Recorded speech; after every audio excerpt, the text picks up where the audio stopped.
Agradecer a presença de vocês. A gente vai dar início a essa reunião pública para tratar da questão do desmonte programado para o Banco do Brasil pelo governo Temer, e iniciando logo com fora Temer, né? Eu queria convidar aqui para a mesa a companheira Suzy Neide, representante dos sindicatos bancários, e o companheiro também Renato, também diretor dos bancários e do Banco do Brasil, participar aqui da mesa. Suzy?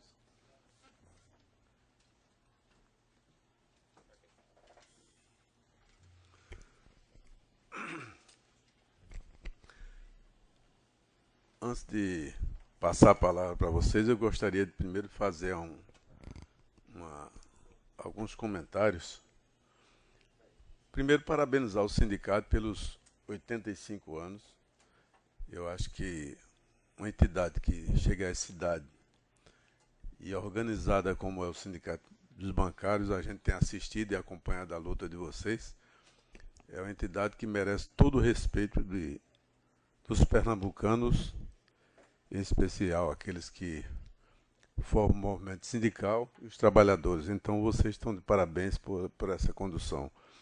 E eu acompanhei principalmente a última greve, a última mobilização, quando a gente vê a interferência do judiciário de forma muito agressiva, ou seja, prejudicando a mobilização dos trabalhadores.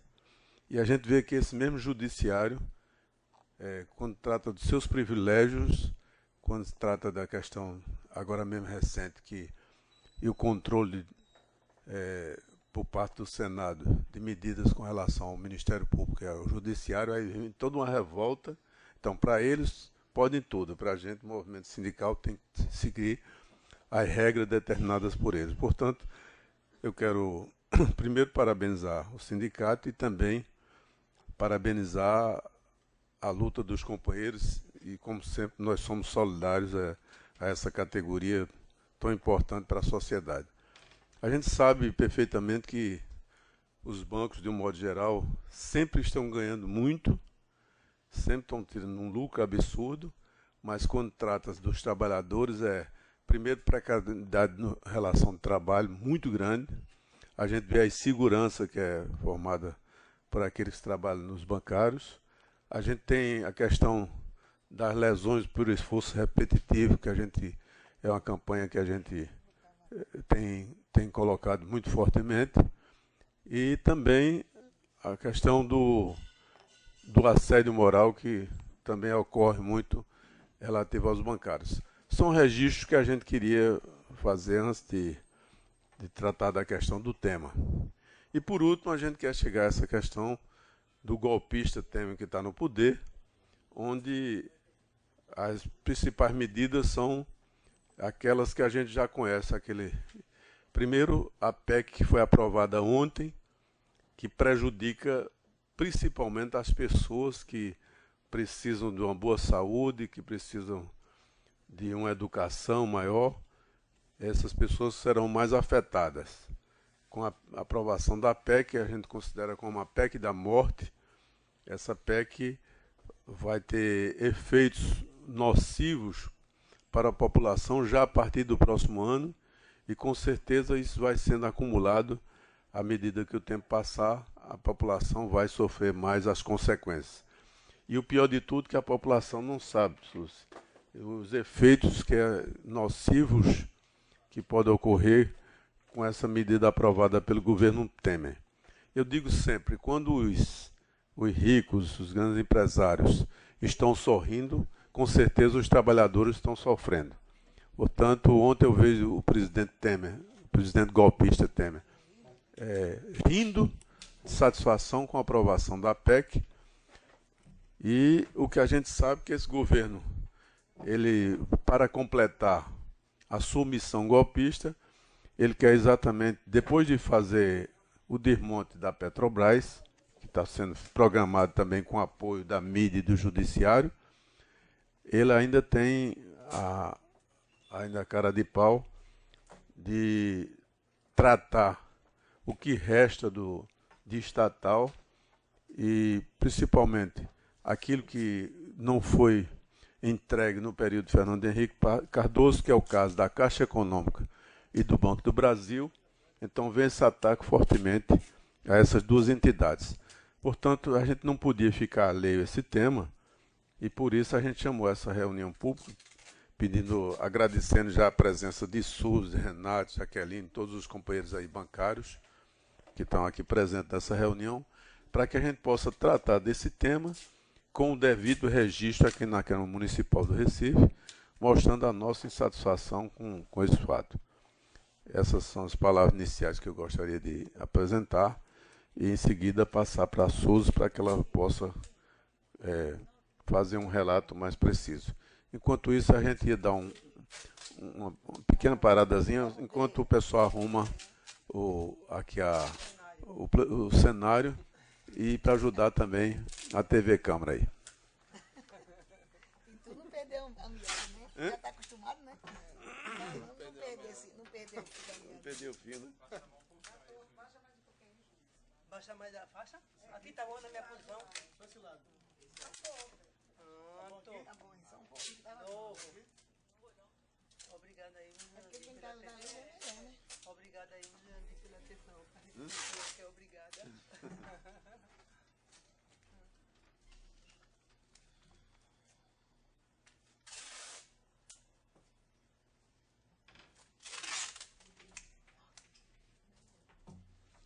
Aí, Vera logo botou um voto de aplauso para Roberto Freire, ministro.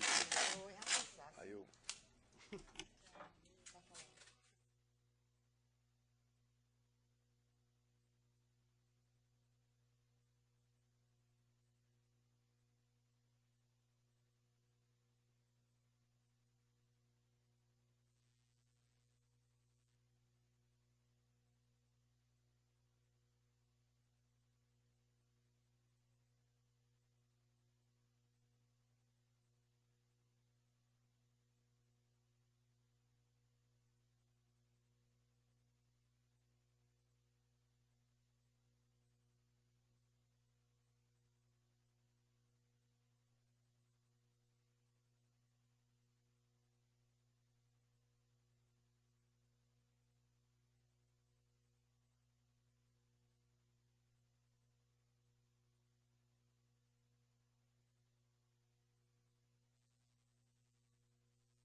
Pronto, recomeçando, quero agradecer aí a equipe que fez a montagem do cenário aqui, muita competência e muita prática.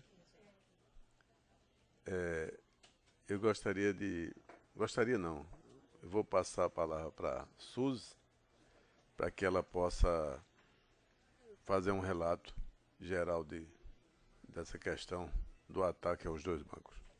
Bom dia a todos, a jornalistas. Tá aqui. Alô? Pronto. a todos, agradecer ao vereador Jurandir Liberal por ter conseguido essa audiência.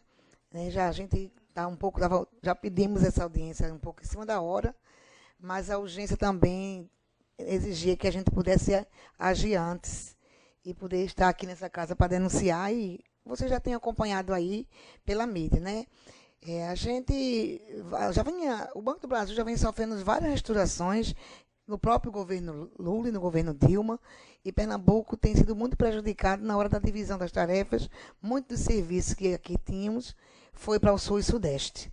Então, a gente já fez uma luta, conseguimos remanejar, não conseguimos também uma mobilizada com as pessoas do comércio. O sindicato, na época, a gente conseguiu evitar que 500 pessoas saíssem daqui naquele processo de reestruturação. Então, o banco mudou a metodologia, Jurandir. Em vez de fazer uma grande reestruturação para tirar 500, 700 pessoas, como foram as outras, ele vem fatiando o banco, né, no sentido de levar o Banco do Brasil para perder no seu objetivo de banco público, né, um banco com compromisso social, e, aos poucos, e muito rapidamente, ser um banco competitivo de mercado. Então, é isso que vem acontecendo com o Banco do Brasil. Então, recentemente, a gente já tinha vindo vários rumores, os bancários já tinham denunciado essa reestruturação. O sindicato, junto com a Contraf, realizou reuniões várias, mandamos um documento para o banco, dizendo que o banco se posicionasse e nos informasse como era essa reestruturação, quando ia começar, e o banco informou para a Contraf e para a Comissão de Empresas dos funcionários do Banco do Brasil que não ia ter reestruturação. E o sindicato e os funcionários do Banco do Brasil foram informados da mesma forma que a sociedade, através da mídia. O Correio Brasiliense colocou uma matéria, isso no domingo, e todo mundo ficou sabendo. E, com isso, criou-se um caos, as pessoas tudo preocupadas para onde é que vai. E o banco fez essa última reestruturação agora, onde tinha 18 mil pessoas nas contas dele que podem se aposentar, passivo de aposentadoria, lançou um plano de aposentadoria, e aí fechou essa semana com 9.409 bancários no Brasil que entraram nesse plano, e junto com toda a economia que ele quer fazer, está tirando função das pessoas. As pessoas têm a oportunidade de voluntariamente optar de sair daquela função para trabalhar 6 horas, e outras vão perder a função, sim, porque o banco quer fazer uma reestruturação com a economia, e, como sempre, o capital só quer fazer economia tirando seus empregados, tirando daqueles que trabalham e que dão lucro. Então, é isso que está acontecendo. Nós fizemos várias movimentações. O presidente esteve aqui essa semana passada e o sindicato fez uma atividade, tivemos uma reunião com o vice-presidente, para ele dizer o que nós já sabíamos. Olha, realmente sentimos muito porque não avisou, mas que tinha vazado na imprensa. Porque o banco não tem compromisso. O banco não está com respeito às pessoas, aos funcionários do banco, aos funcionários que dão lucro a ele. E aí a gente falou também da segurança, que aí já hoje mais um assalto, uma explosão e uma tentativa no interior. E o Banco do Brasil tem sido o principal alvo também das explosões do banco. E no interior nós temos cerca de 40 agências que estão sem funcionar porque foram explodidas. E tem agência que foi mais de uma vez. Então, a situação é muito difícil para todos. Na Caixa Econômica, quando saiu essa notícia da reestruturação do Banco do Brasil, o próprio presidente disse que também estão pensando, estão esperando o dinheiro do BNDES, e que também não sabe ainda claramente se vai ser um plano de aposentadoria ou um plano de demissão incentivada. E aí a gente já começou o debate, a Caixa Econômica, já 2 anos que a gente vem fazendo um trabalho em defesa da Caixa Econômica 100% pública, porque essa novidade não é apenas do governo golpista, mas no outro governo também houve vários ensaios, né? E o movimento sindical foi para dentro das agências, conversar com os empregados, e nós fizemos uma campanha em defesa da Caixa, mais funcionário para a Caixa, mais Caixa para o Brasil, e em defesa da Caixa 100% pública.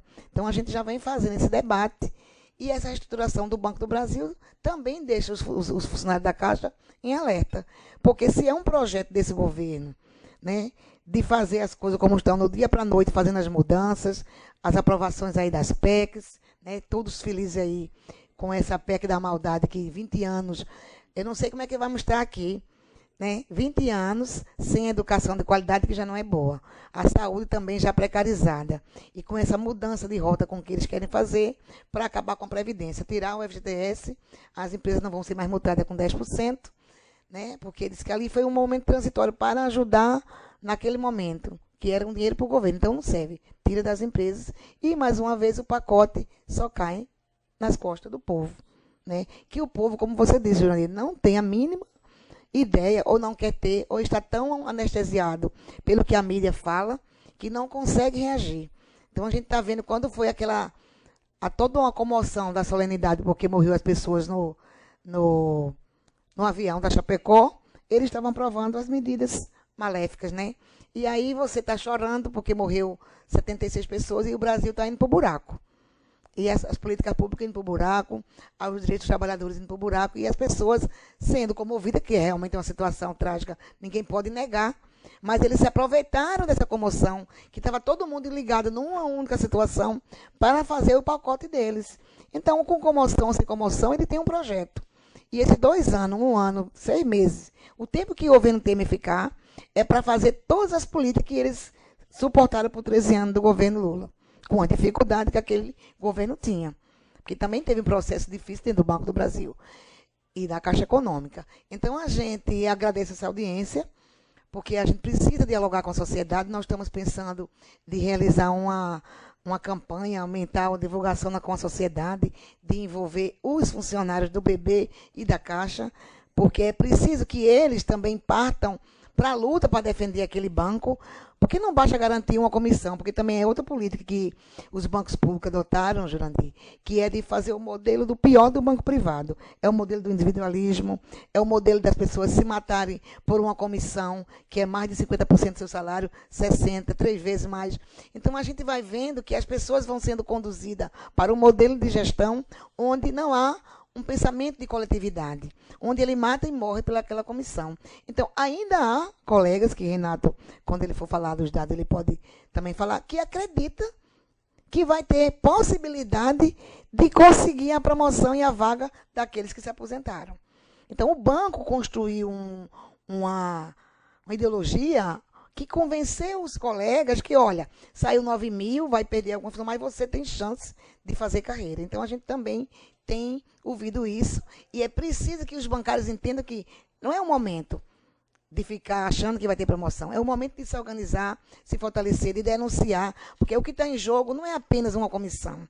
O que está em jogo é o futuro do Brasil, porque se não tem banco público forte, vai ter prejuízo para a economia. A gente sabe que naquela crise, né, um dos grandes fundamentos que Lula conseguiu superar a crise foi porque os bancos públicos brasileiros eram fortes. A gente tinha isso ajudou para reduzir a taxa de juros, né? Ampliou os programas sociais com a Caixa Econômica, saneamento, Casa Popular. Então, as pessoas tiveram a oportunidade de se bancarizar por esses bancos.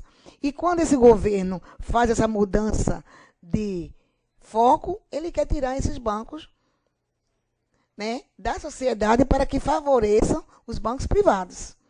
O que eles estão fazendo com isso, quando eles dizem, não, o banco tem que concorrer com o banco privado. Mas o banco privado, também sendo concessão pública, ele não tem o objetivo do Banco do Brasil. Os bancos privados não estão preocupados com o desenvolvimento, estão preocupados com o lucro. Mas o Banco do Brasil, a Caixa Econômica e o Banco do Nordeste, que aí a gente também não sabe o que vai acontecer, mas no início foi dito que ele pode ficar até como uma agência de fomento e não ser nem mais banco.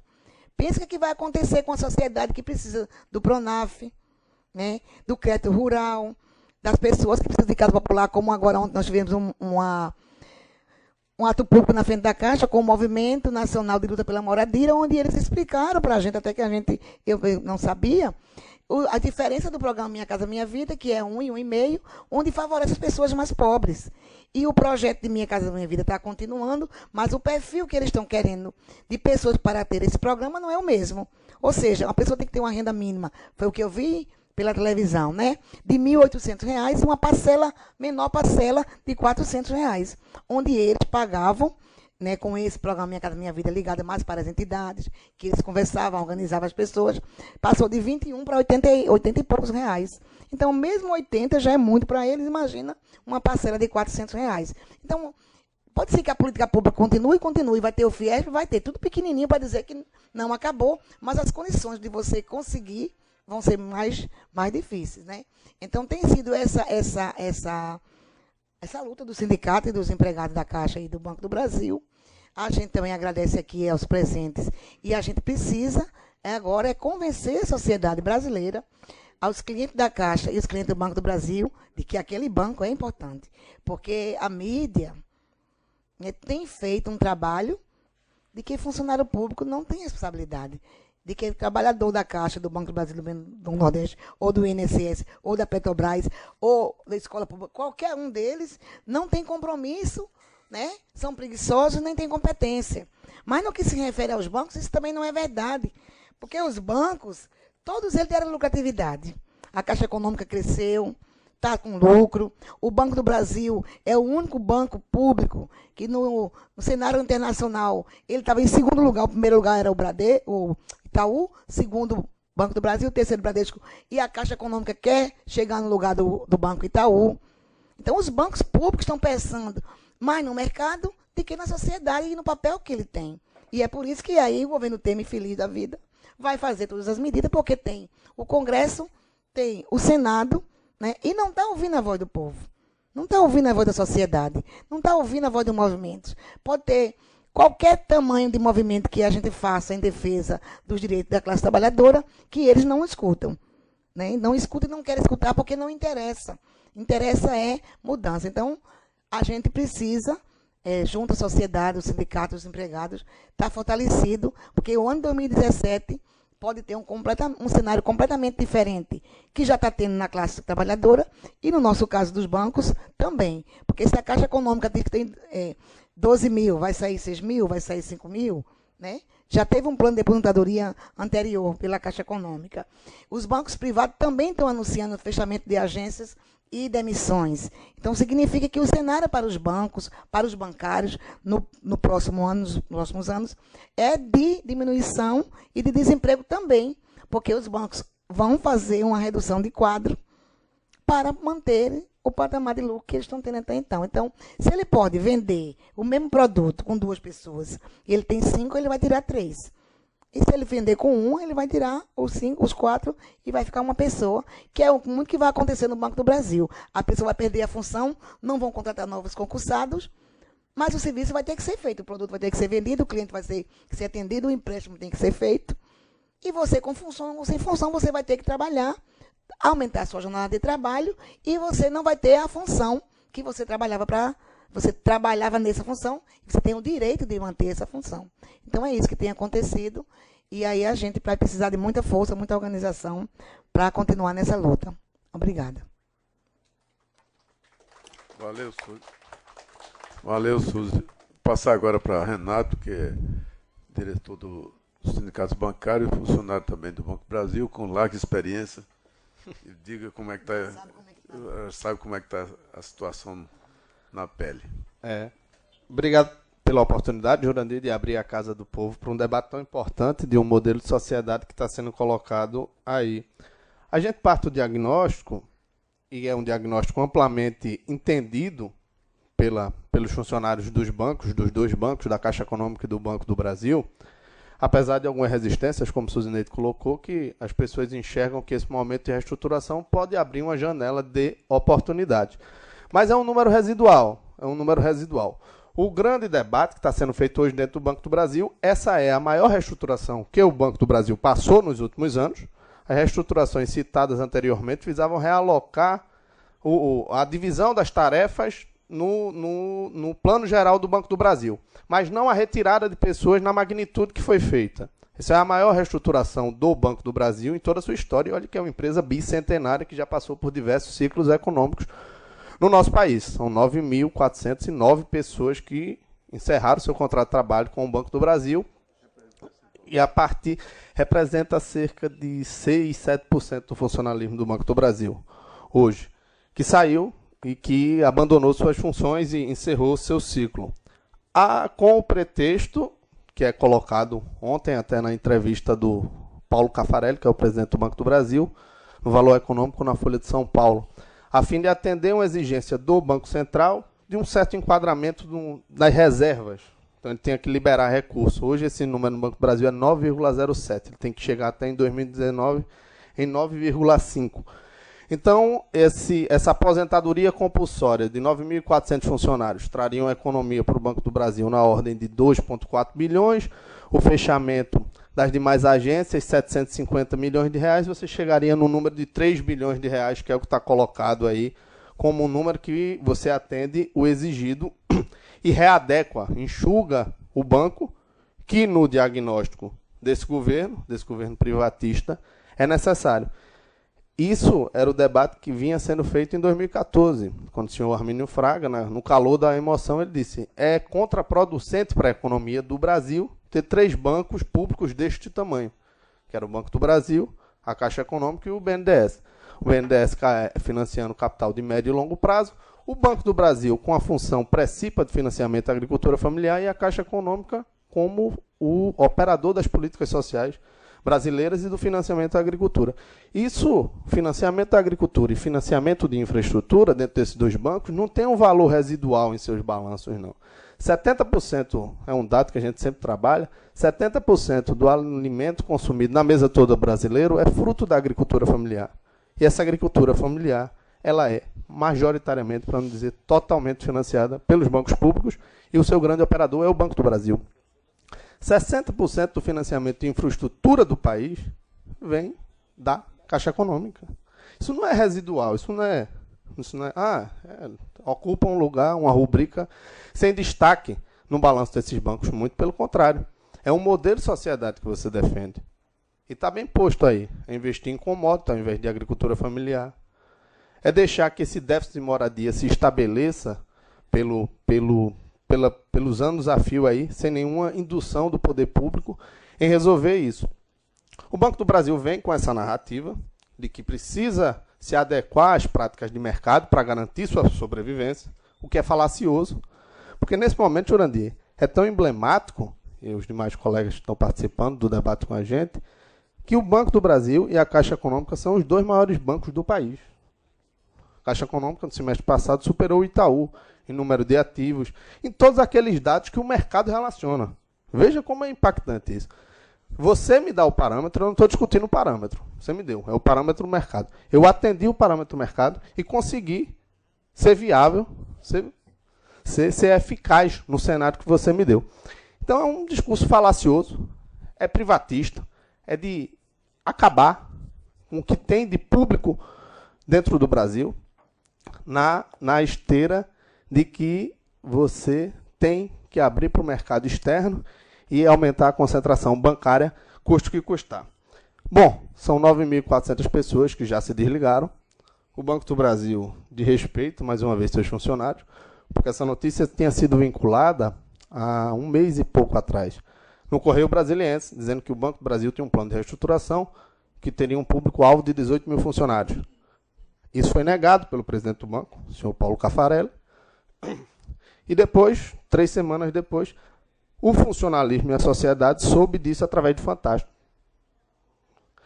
E quando foi cobrado mesmo, você não avisou para a gente, né? Vamos manter o diálogo, a mesa de negociações. Ele disse, não, eu tinha que lançar logo a nota para o mercado, porque senão as ações do Banco do Brasil poderiam sofrer uma queda considerável. Então eu tinha que dar a satisfação do mercado, ao invés de dar satisfação para o funcionalismo, que é quem constrói esse banco, que é quem toca esse banco.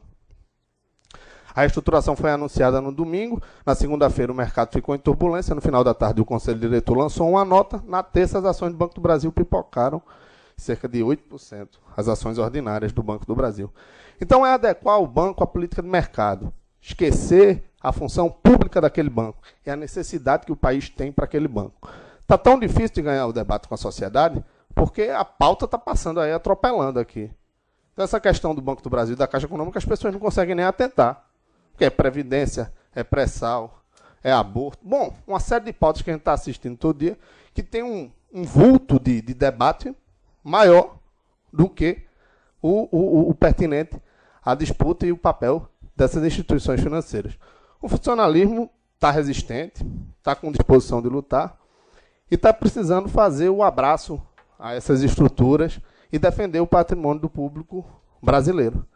E o sindicato está se colocando nessa disputa com essa campanha que a gente já vem trabalhando desde o ano passado, quando estava sendo votado no Senado o projeto de lei 555, que estabelecia a obrigatoriedade da abertura de 25% do capital de todas as estatais, em todas as esferas, municipais, estaduais e federais, independentemente de atividade de atuação. Novamente, colando aquela lógica do que é público é ineficiente, é corrupto, é carcomido.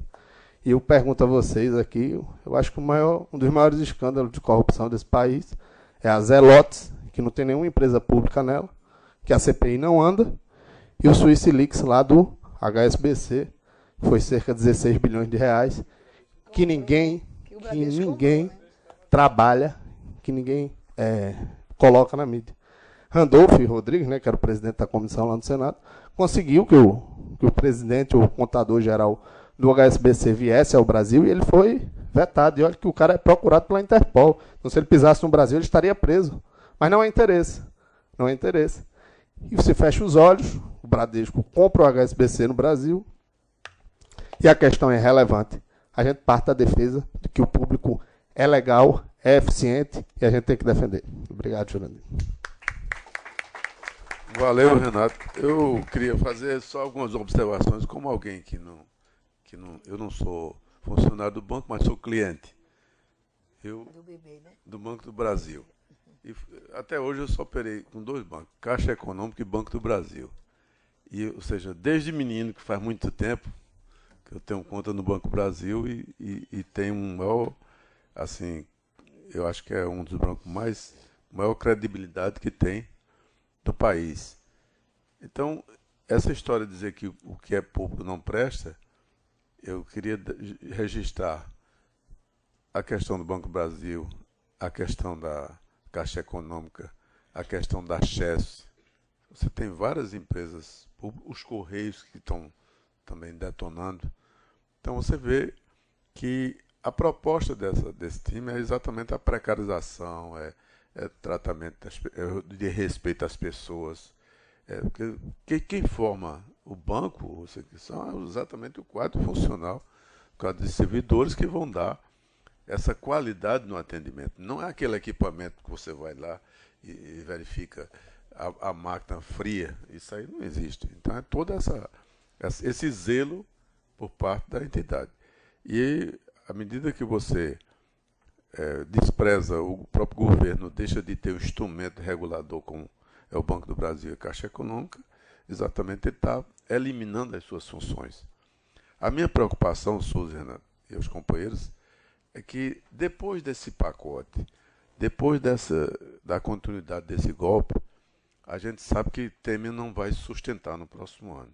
E quem vai eleger o novo presidente da República vai ser esse Congresso que está lá, eleger um presidente, mais 1 ano e meio, 2. Aí imagina a qualidade de alguém que vai assumir o lugar de Temer. E aí, ou seja, se você pedir impeachment, é o próprio Congresso que vai botar o outro. Aí você vê essa estrutura do Congresso Nacional. Agora houve uma eleição recente, o massacre que foi contra o Partido dos Trabalhadores. Isso geral a nível nacional. Que 50.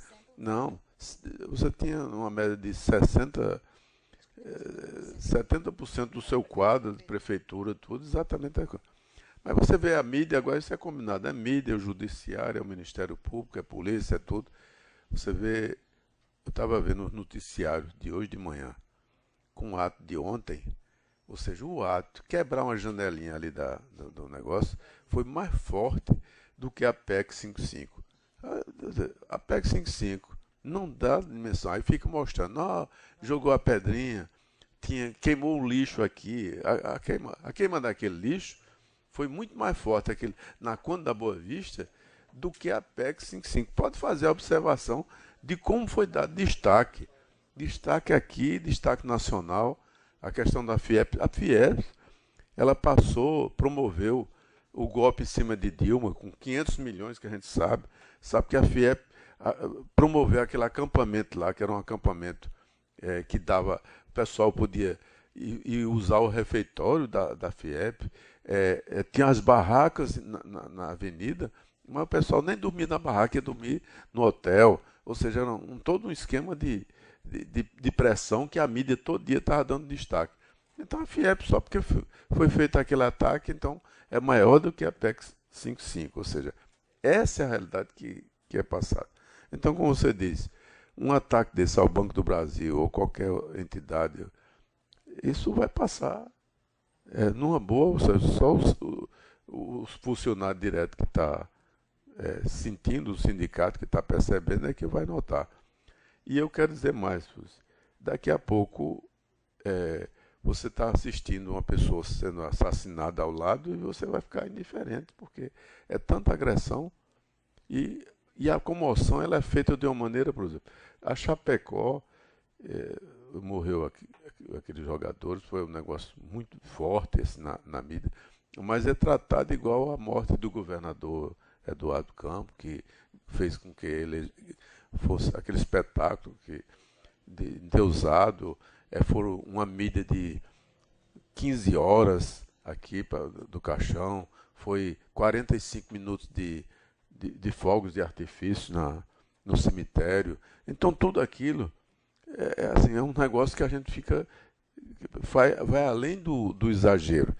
Então, num negócio do Banco do Brasil, da Caixa Econômica, da PEC 55, da reforma da Previdência, a reforma da Previdência, vocês viram aí, o Japão está reduzindo a idade. Você se aposentar com, parece que era 70, baixou para 60, vê? Em 10 anos. Aí aqui vai aumentar. E está observando que muita gente está dizendo assim, olha, eu estava vendo que uma senhora de 98 anos, ela ainda precisa de 2 anos para poder se aposentar. Então, pelas contas aí. Então, é um negócio, não vai ser aposentadoria, vai ser auxílio funeral. Auxílio funeral. Então, é uma brincadeira que é tratada com relação ao povo. Mas, minha gente, eu queria só fazer esse registro e perguntar se tem alguém que queira fazer algum pronunciamento. Jaqueline, por favor, venha aqui para a mesa que fica mais. Jaqueline mais uma representante sofredora da Caixa Econômica Federal que já pode nos dizer como andam as coisas por lá. Não, deixa nesse microfone mesmo. Rapaz, não tem água aqui na mesa. Alô, alô. Bom dia a todas, bom dia a todos. Essa discussão primeiro, assim, parabenizar aqui a Jurandir por estar atendendo aqui nessa audiência, né, ao sindicato, Suzineide, a presidenta, que conseguiu aqui essa audiência, a nossa luta, né, que continuamos nessa luta inglória, mas é uma luta inglória, não, eu acho que é uma luta gloriosa, uma luta difícil, de vários anos de resistência em defesa dos bancos públicos. Eu queria assim, começar dizendo que a Caixa Econômica tem 155 anos, ela foi criada em 1861, já com esse espírito de um banco do povo. Ela foi criada, Jurandir, para atender principalmente a poupança para os escravos, né, que tinham aí a possibilidade de juntar suas pequenas economias, comprar a alforria, comprar a liberdade, e também o penhor, que era para atender as mulheres, que tinham a possibilidade de penhorar aí suas joias, mesmo mulheres as mais abastadas, mas também mulheres que tinham aquela joia de família e podiam, com isso, ter algum investimento, cuidar um pouco. Então, um banco que já surgiu para atender essas minorias. E é a história da Caixa Econômica, né, ao longo dos anos. Eu costumo dizer assim que eu sempre lembro a data do nascimento da Caixa, porque a Caixa é 100 anos mais velha do que eu. E eu entrei na Caixa há 27 anos, há 27 anos, em 1988, num concurso que, depois de 81, foi o concurso que teve, então passou muito tempo sem ter concurso, e depois de 88 para frente, a Caixa entrou num período, né, dos governos neoliberais, Collor, Fernando Henrique, de desmonte. E eu digo que o que está acontecendo hoje não é uma reestruturação na Caixa nem no Banco do Brasil. É um desmonte, como aconteceu lá nos anos 90. E nós tivemos, aqui o sindicato esteve à frente, nós tivemos audiência aqui, fizemos campanha. Então, foi uma resistência naquele período de várias empresas que foram privatizadas e aconteceu com o Banco do Brasil, Caixa e BNB. E nós conseguimos reverter isso com a nossa luta e, principalmente, com a inflexão que teve na política, né? De eleger um governo que mudou o rumo desse projeto. Que esse é o maior desafio que nós temos hoje. Lutar, né, pela reconquista desse projeto para o povo.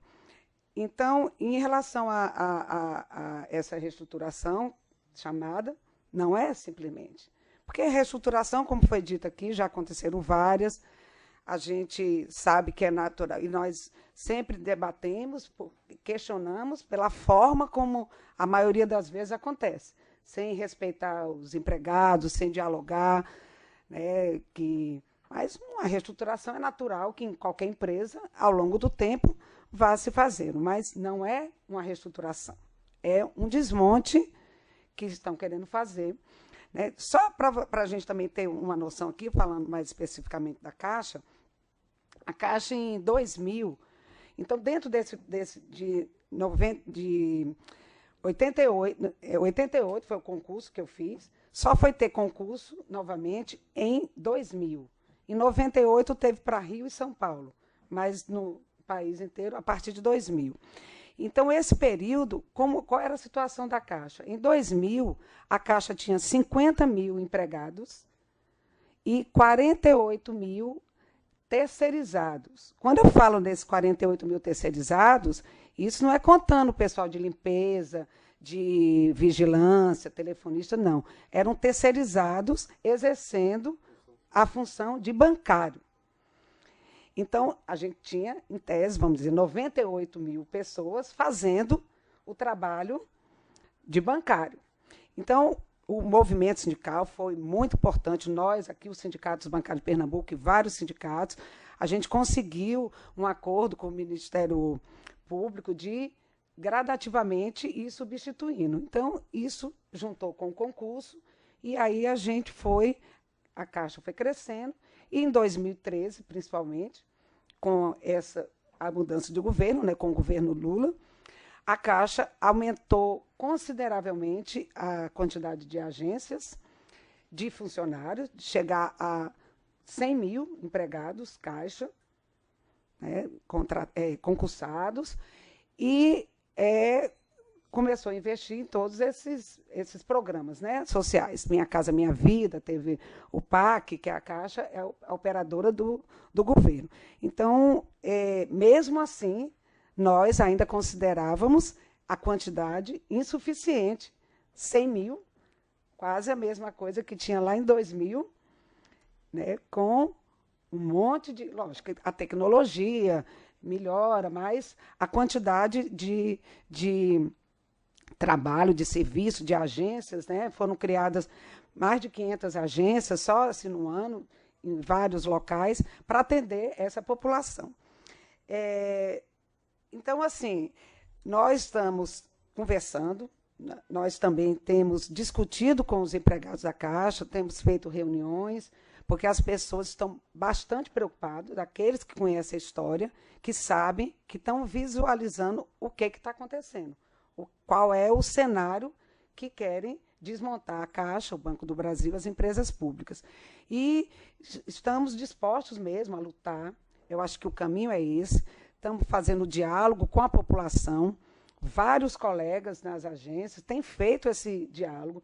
Quando a gente passa fazendo reunião e falando até numa agência, entregando jornal, falando alguma coisa, a gente vê que a população tem essa sensibilidade. Agora é uma disputa em glória, né? Porque a mídia está fazendo aí, está ajudando, mas eu acho que o caminho é esse, é a gente fazer audiências, é dialogar, reuniões, ir para a rua e mostrar que o Brasil precisa da Caixa, o Brasil precisa de um banco do povo, né? A Caixa, o Banco do Brasil, e continuamos aí na luta. Um pouco isso. Obrigada. Valeu, Jaqueline. Fique logo aí. Mais alguém quer fazer?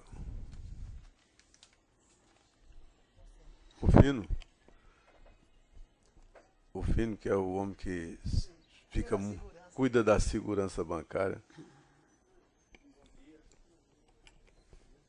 Alô? Bom dia e obrigado pela presença de todos e todas que acorreram à nossa audiência pública. Acho que nesse momento, onde toda a população do Brasil vive basicamente um estado de exceção, é isso que a gente vê. Um plenário das casas totalmente corrompido e denunciado por diversas ações, e são essas pessoas que estão à frente de atos beligerantes contra o patrimônio público, que a gente vê todo dia ser um patrimônio que está sendo dilapidado, que está sendo retirado do público, do povo brasileiro. A gente já tem assim, notícias de que o programa Minha Casa Minha Vida já toma um outro viés, já faz uma curva para sair de ser acessível a todos os brasileiros que assim precisam, né? A gente vê o capital babando, o capital especulativo babando pelo patrimônio que representa a Caixa e o Banco do Brasil, e começar a desenhar segmentações de fatiamento. Tira a lotérica, tira o agronegócio, tira o seguro, e isso é um desenho muito mais agressivo do que a gente teve na época de FHC, onde o Banco do Brasil, a Caixa, todas as instituições públicas foram duramente atacados, né? Um momento em que vários colegas nossos tiraram até a vida dentro do próprio local de trabalho devido à agressão sofrida naquele período. Tiveram várias denúncias de suicídio dentro das unidades do Banco do Brasil e da Caixa.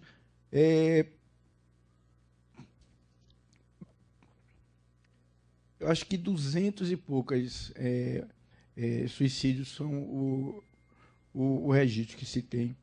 Tamanho era a falta de horizonte que os trabalhadores que construíram sua vida dentro de uma proposta que sempre houve no Banco do Brasil e na Caixa, de aqui é seguro para você construir sua vida, sua carreira, e de fato isso havia, né? Por mais que nós de bancos privados achemos injusto o plano de cargo e carreira que duramente o pessoal vem trabalhando e construindo, a Caixa conseguiu uma segurança a mais em relação ao Banco do Brasil recentemente, mas é um local onde está sujeito a ondas, marolas políticas, onde você hoje é gerente geral e, por uma questão de acomodação política dos interesses de quem está à frente do banco, pode deixar de ser de um dia para a noite. E isso é uma das maiores agressões que a gente vê administrativamente no banco, sendo parte da cultura do banco. Assédio moral, isso em todo banco tem, mas a agressão que nós estamos vendo se construir, se consolidar agora é tamanha. Eu estou diretor jurídico e eu estou vendo assim, o desespero das pessoas que estão aderindo a esse plano especial de aposentadoria incentivada que o banco detonou, e o movimento sindical e a sociedade soube disso agora. A notícia que se tem é que 9.600 pessoas aderiram a esse plano, muitas delas sequer sem ter ainda as condições de ter a aposentadoria integral, ou seja, vão se aposentar, vão demandar a caixa de previdência delas para complementar, mas não tem ainda a segurança de, nesse momento, ter o período integral de aposentadoria. E num período onde se avizinha mais uma agressão violenta, eu acho que essa casa tem que ser a caixa de ressonância da população de Recife para fazer essa armadilha que a mídia está aí dizendo, não, a Previdência está quebrada e coisa e tal. Por sorte, Jurandir é de um sindicato que trabalha com essa área e ele sabe que não há Previdência quebrada. O que há, de fato, é vários recursos que deveriam ser alocados para a Previdência, o governo desvia e, com isso, faz um rombo razoável no patrimônio que a Previdência tem. É só a relocação desses recursos e a gente vai ver o superávit supera 450 bilhões de reais. Então, isso é o que a gente precisa denunciar. Esses ataques que estão sendo feitos ao patrimônio do povo brasileiro, do pessoal da Caixa, né? Porque não é somente atacar o patrimônio do povo, mas são as pessoas que estão dentro desse patrimônio, que constrói com o seu trabalho, com a sua força, todos os dias, o Banco do Brasil, a Caixa, o BNB, o BASA, o BNDES e todos os bancos públicos, o Banrisul e todos os bancos públicos que estão ameaçados de serem leiloados a preço de banana podre, né? A gente tem vários indícios de que as coisas estão se caminhando a passos largos para um abismo que eles anunciaram.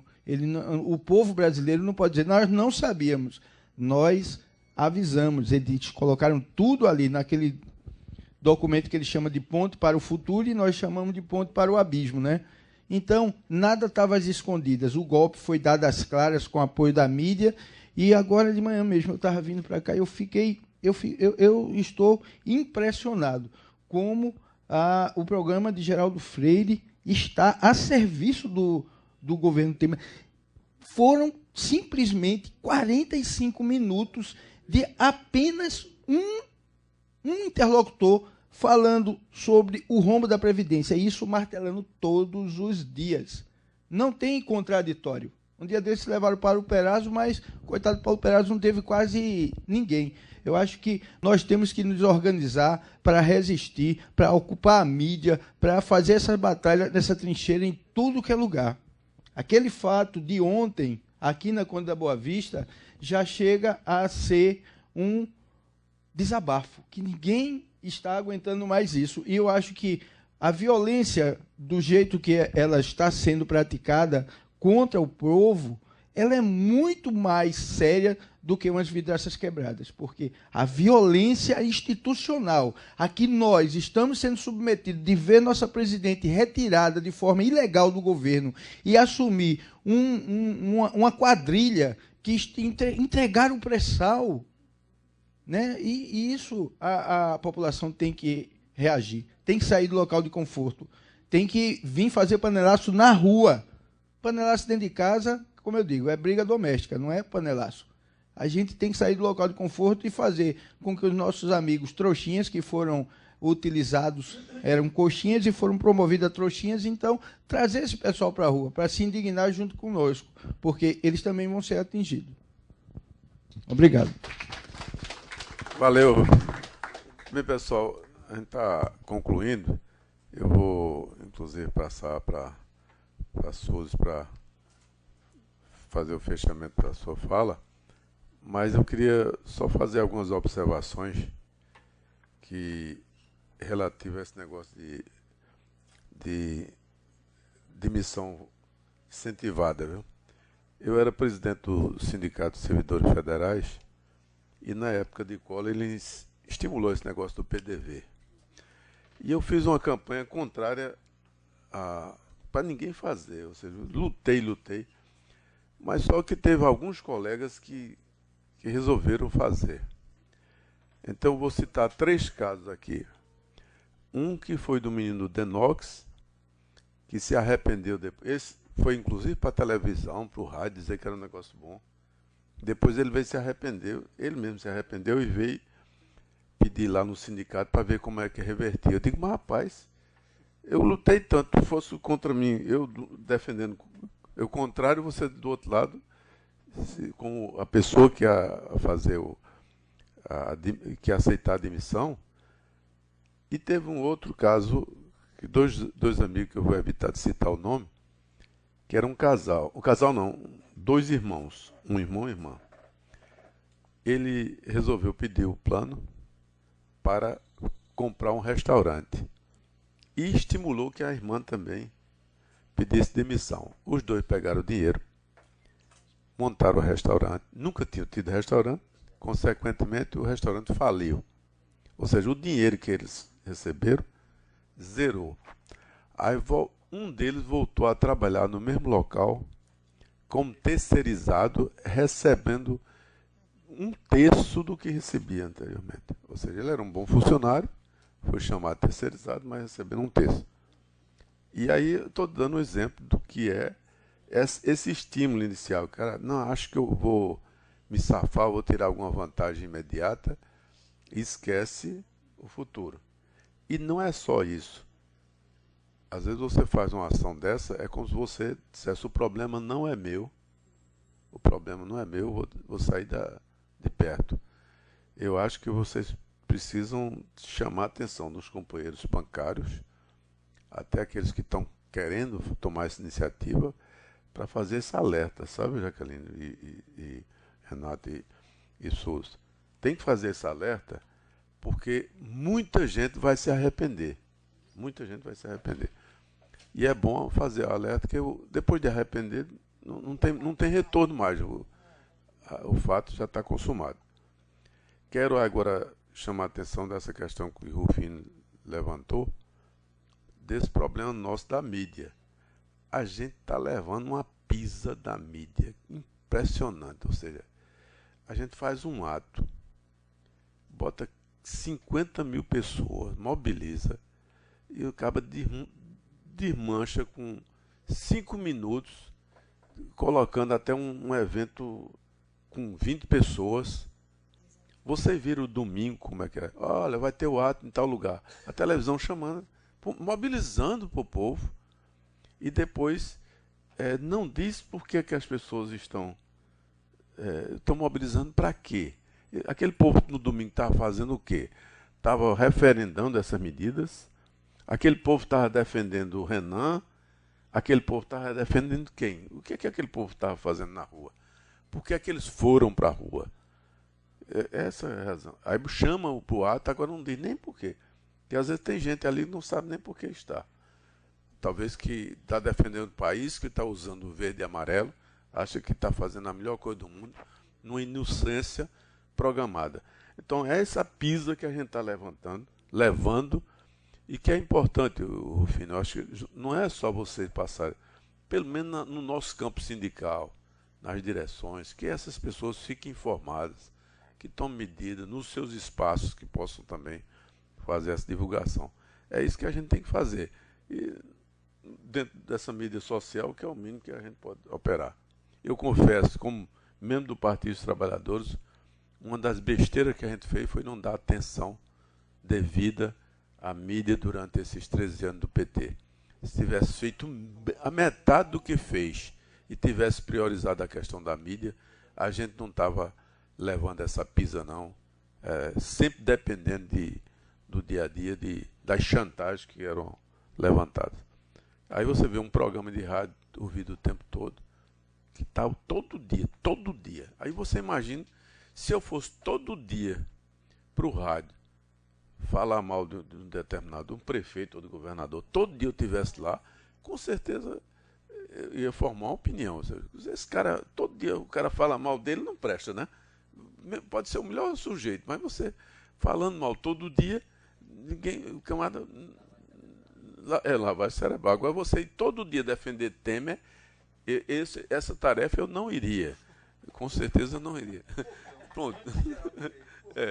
Então, é o que a mídia está fazendo todo dia. Mas Suzy, com a palavra. Quero agradecer mais uma vez aqui em nome do Sindicato dos Bancários, a oportunidade que o vereador Jurandir nos dá com essa audiência, né, essa provocação que com certeza vai ser transmitida pela TV Câmara e vai também proporcionar que a sociedade recifense possa refletir sobre o assunto, né, e dizer também que a gente sempre pôde contar com o vereador Jurandir, né, em todas as nossas lutas dos bancários, em todas as lutas da classe trabalhadora. E, infelizmente, essa casa vai perder um grande líder, uma pessoa que está comprometida com a nossa luta, porque não conseguimos eleger o companheiro, porque é do Partido dos Trabalhadores. A gente João mesmo já falou de tudo que aconteceu, dos erros que o próprio partido cometeu, mas mesmo assim, a forma como a mídia fala daqueles erros virou verdade absoluta, e essa verdade absoluta tem prejudicado as políticas, está prejudicando o Brasil com esse governo golpista. Quando a gente vê em 4 meses que eles estão aí destruindo tudo que a gente lutou, a gente que morreu para que o Brasil tivesse uma democracia, né, vai entregar nossa soberania brasileira de mão, assim, de graça, né, subserviência aos Estados Unidos. E aqui em Recife a gente também tem uma perda. Não conseguimos eleger João Paulo, né, o prefeito aí do PSB, que está junto com o golpista, foi reeleito sob mentiras e sob o aparato midiático que ele tem aqui, né, com todo mundo na mão dele, né, os meios de comunicação, e a gente não conseguiu eleger Jurandir nem outras pessoas, né, que estão do lado da classe trabalhadora. Então a gente quer aproveitar para dizer da nossa solidariedade. Eu mesmo fui eleitora de Jurandir esse tempo todo, a gente sempre esteve junto. O Jurandir colocou o projeto da sede moral, foi a gente que conversou, a nossa assembleia, a atividade do sindicato, sempre que a gente convidou, ele estava lá, e mesmo quando a gente não convidava, ele ligava: não me chamaram, mas eu estou aqui para lutar com vocês. Então a gente, Jurandir, deixa o nosso abraço, né, você, pela sua luta e sua história, você merece, e com certeza o povo de Recife vai perder muito, mas nós estamos juntos nessa luta, e muito obrigada mais uma vez. Renato. Pronto, assino embaixo aí com as palavras de Suzineide. Perdemos uma... Perdemos não, né? Agora só mudou de casa. Na realidade, eu queria só agradecer essa atenção e agradecer também o apoio dos sindicatos bancários, que para mim é um sindicato que é referência. Eu fico muito orgulhoso de ter o apoio, como tem dos companheiros do Metalúrgica aqui, representado por Enoque. A gente quer registrar a presença dele. Esse é um militante que a gente tem um maior zelo. Esse é o militante que vale por um exército. Esse é extremamente, que a gente tem o maior respeito. E a gente não vai sair da luta. Muda só o lugar, mas a gente vai continuar batalhando. Esse final de semana eu fui para Cuiabá e já estou me organizando junto aos servidores federais para poder também fazer meu papel de enfrentamento a esse governo golpista e que quer destruir o serviço público. E as pessoas precisam acordar, lembrar que o serviço público de qualidade, quem é o maior beneficiário não é nem o servidor, é aquele que recebe o serviço. Então, se o banco está funcionando bem, quem é beneficiário é exatamente o seu cliente, o cliente em várias instâncias, seja aquele que faz o depósito, que retira o dinheiro, toma o empréstimo, mas também aquele que é beneficiário com os programas sociais do governo. Portanto, esse registro que a gente quer fazer da nossa tristeza de ter esse governo golpista desestruturando, o mal que ele vai fazer em 6 meses, tudo que foi construído em 13 anos, ele pode destruir em 6 meses. Mas isso é uma questão lógica. Eu sou engenheiro, para a gente construir uma obra, às vezes passa 4, 5 anos. Para destruir, basta botar umas bombinhas lá que vai embora ligeirinho. Então, sempre foi assim. Para construir demora muito mais do que para destruir. Então, mas vamos tentar reconstruir, a gente vai ter saúde e energia para recuperar e vamos pelas vias democráticas, que é o caminho que a gente deseja. Muito obrigado pela presença de todos. Vou fazer hoje à tarde, na sessão solene, aliás, de hoje, da audiência, dar o resumo dessa audiência também, formar os demais vereadores, para que a gente possa dar o máximo de divulgação. Muito obrigado pela presença, muito obrigado, Jaqueline, Renato, Suzy e os demais companheiros que formam o Sindicato dos Bancários, e ao companheiro Enoque, que também é aqui representando o Metalúrgico, Menacés, Metalúrgico, pronto. A vocês, vamos para a luta.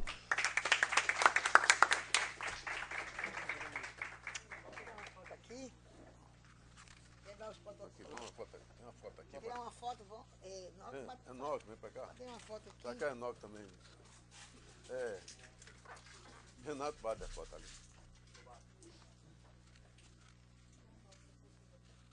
Sério? O fino. Geraldo, Geraldo. diretoria.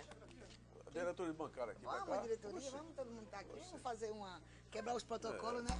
Jurandir. Exatamente. Tem a diretoria que foram chegando. Pelo menos essas diretoras bonitas, vamos pra cá. Dividir aqui, né? Vem, Cris. Vem, Renato, e vem. Renato, vem também, gente. Essa turma que veio, vamos valorizar todos. É. Renato tá aí, tem dois. Tem outro Renato, é?